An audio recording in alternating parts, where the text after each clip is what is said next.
In 1971, Pink Floyd released their album Relics, and my friend Oni and I are going to talk about it on this episode of Records with Ray.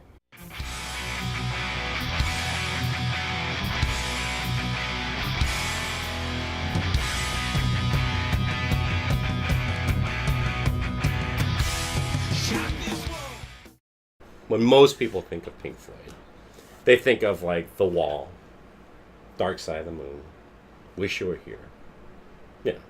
Yeah, those are kind of the classic Pink Floyd songs. In the 70s, well, I guess Pink Floyd, The Wall came out in 1980, but I digress. But like that is Pink Floyd to most people. Full-on progressive rock, the concept albums, the whole 9 yards, you know, songs like Comfortably Numb and Time and Money, Wish You Were Here, Welcome to the Machine. And I I had a friend of mine, he was a really, really big Pink Floyd fan. And he goes, here, I want to play you something, right? So he plays me See Emily Play. And he goes, guess who this is? And the song is like, well, it's all real. It's the Birds. It's real 60s, very psychedelic.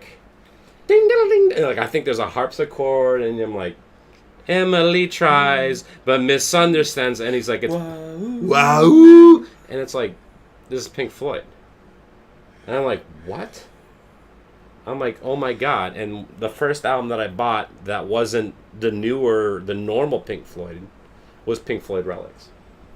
Now, this album here, you're not seeing, that's actually 4 eyes. Yeah. But would this be considered kind of like it wasn't like an album. It was like a collection album, right? It's a collection of their early singles. Okay, it was their singles then. Yeah. Of early singles,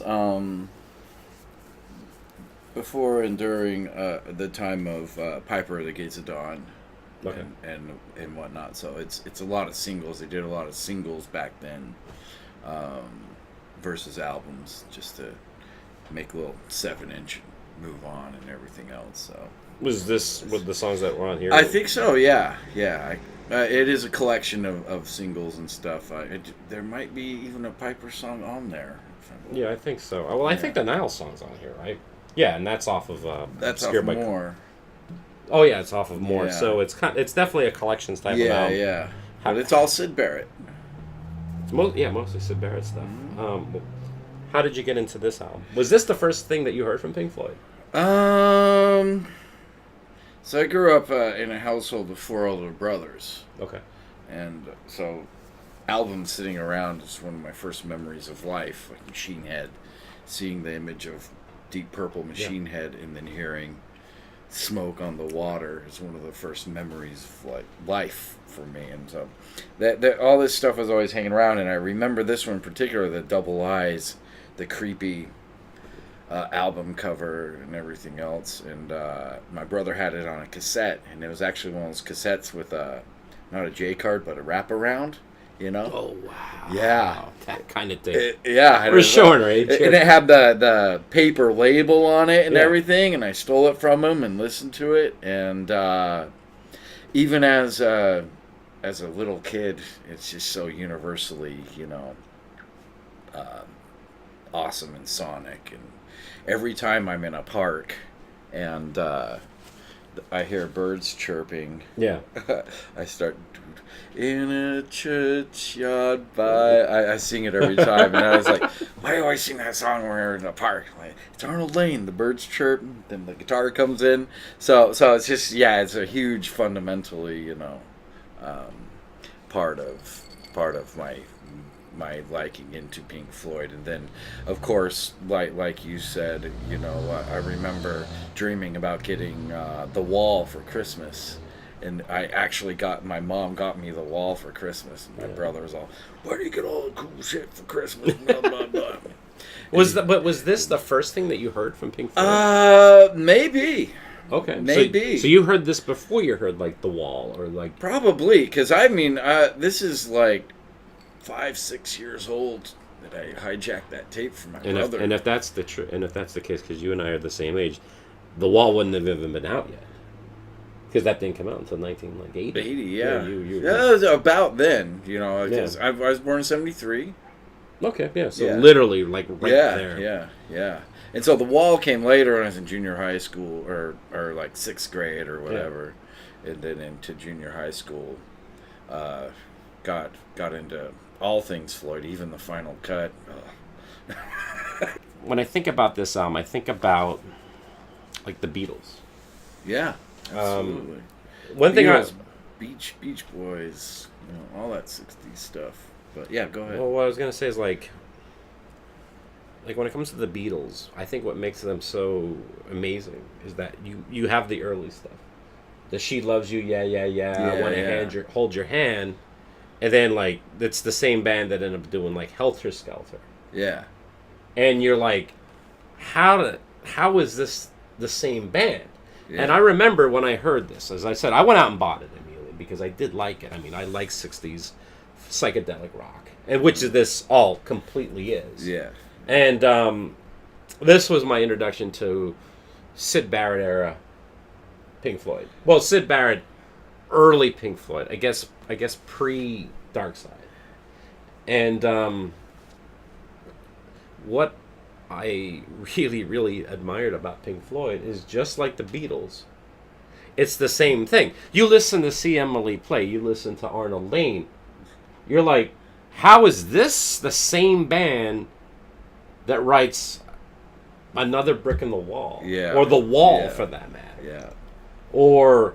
But when you start listening to if you start listening to them chronologically, okay, obviously, it all makes sense. There's definitely a progression. Well, obviously, the original leader of Pink Floyd at the very beginning was Syd Barrett. Mm-hmm. Syd Barrett was the guy who was writing this stuff. So obviously, he was the leader. He leaves the band. Roger Waters takes over and does what he does, right? Mm-hmm. David Gilmour comes in on Saucer Full of Secrets, which he does. Yes. Yeah, indeed. It's half and half. It's weird. The songs that David Gilmour's on, Syd Barrett isn't, and vice versa. Yeah. So there's a flux here though, right? There's the Nile songs. The Nile songs off of more. Biding My Time is Waters.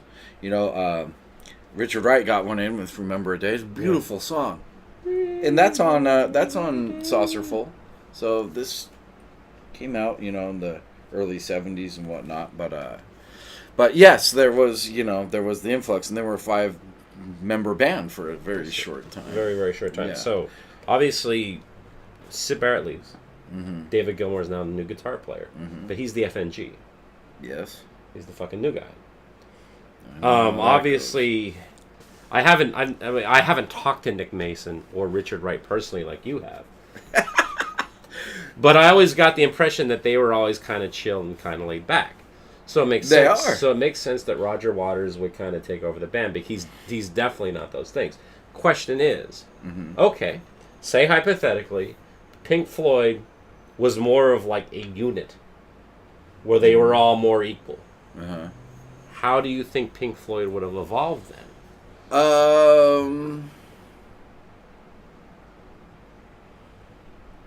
Better, I guess. But you think they would have been better?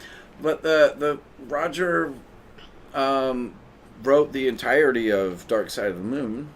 Yeah. Except for Great Gig in the Sky, which is Richard Wright jam. Yeah. But they still felt like a unit at that time.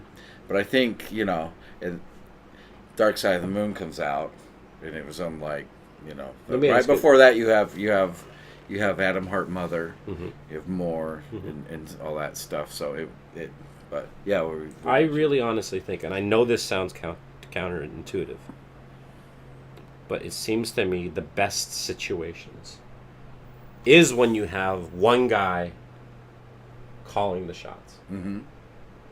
There is no way that an album like The Wall could have been made as a collective. Mm-hmm. You need to have one guy, here's my vision, here's what I want to do.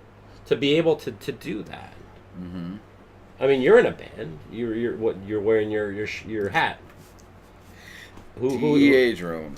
Who's the leader of that band? Who's the leader of that band? Well, I guess that would be me. Yeah. I mean, a lot of times you like to think and you want to say, like, Yeah, we want to be this a band. We want everyone to have an equal setting. But what I've found, even in my own experiences, the best bands, the best situations work out is where you have like one person who's writing the songs. And, like for me, it was like a band leader and directing and everything. Saying like this is the direction. I mean, maybe like my situation. I can't argue that. I mean, I'm as we're talking, I'm trying to think of a counter to that, and it's hard to come up with. I mean, even the Beatles, they were a band. Yeah. And I'm sure they collaborated a little bit, but I have a feeling how things work is John Lennon would walk in, hey guys, here's my idea. Paul McCartney would come in, here's my idea. George Harrison would come in. And you definitely get that throughout Pink Floyd's career. Yeah. You could definitely tell this is a Remember a Day is definitely a Richard Wright song. Yeah. The Nile song is definitely something that David Gilmour wrote. There's no question. Arnold Lane is definitely a song that Syd Barrett would write. If there's anything that you can take away from an album like this is that at least here's a band where they're still operating as a band. Yeah, well, it's kind of like a planet or a galaxy or anything, and all this stuff swirls, and then it coheres into where the gravity lies. Yeah. Where does the early Pink Floyd stuff, like Relics, sit for you on the whole scale of the Pink Floyd albums? Is this your favorite Pink Floyd stuff, or what is your? Or it's a hard toss up between Piper and Animals. Piper and Animals. Wow. Yeah. Okay. I brought this one today because I kind of rifled through some records. This one's cool, and I have Piper, but it's in the Nice Pair version. I used to have that. Yeah, it's a great way to get the first two albums hella cheap. That's how. Well, it was the only way that I was able to get them. Interstellar Overdrive is scratched, but I don't ever listen to that one anyway. So. I honestly think that like if someone is if they're very familiar with if they're very familiar with like the Pink Floyd that everyone knows, and they want to get a little bit of a primer of like Syd Barrett era or the early era of Pink Floyd, Pink Floyd Relics. Yeah. Absolutely. Don't let and it's magical. It's magical. Not from front to back. It's a compilation of singles, but it sounds cohesive, and it's got Bike on it. Yeah, and they got a guy with 4 eyes on the front, and 4 eyes on the back. Yep, that looks like a lady to me on the front. What do you think? It looks like a lady. It looks like a lady. Yeah, sure. A little effeminate there, but that's some crazy image to a 6-7-year-old kid rifling through his brother's tapes. Do you think that guy looks like me? No. Good. Thank you. You're way more handsome than that.